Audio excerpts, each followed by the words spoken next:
এ ভাই দূরা বাবা তোর শৈল গন্ধরত আছে পুলা বাজারতে বতা মারা সেউ নাই না দিছে ওটা মাইকা শৈল বাইরেছি।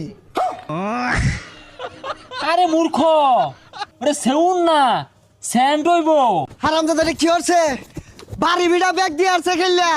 আমি তো মনে হচ্ছে হারামজাদা পাইলট ইগুলো অনলাইনে বিমান উড়াইছে জুয়া খেলছে। আল্লাহ আহা গো, চুলাফান মানুষ করা বেবাই ঠেলা। হ্যাঁ এই বেটা চাচা রাস্তা সাইড দিয়ে না যায় রাস্তার মধ্যে দিয়ে কথা শুনকে অনেক দুধটা উঠছিল উঠবে বাইসতে বেটা এটা সর্বনাশ। এই মাইকুল আনা হুন্ডার কইতে চুরি রলে মেলা দিছ। চাচা এটা একটা কথা কইলেন এনে আমি সুরিয়রে লইছি কষ্ট করে ইনকাম কইরা গাড়ি কিনছি। না না বাইসতা সন্দেহ হইতাছে তোমার বাপ 12 মাস দেখি ছড়া পাইলো না, তুমি কইতে মাইকুল আনা গাড়ি কিনে আসছো। চাচা খালি তো গাড়ি না বড় একটা বাড়ি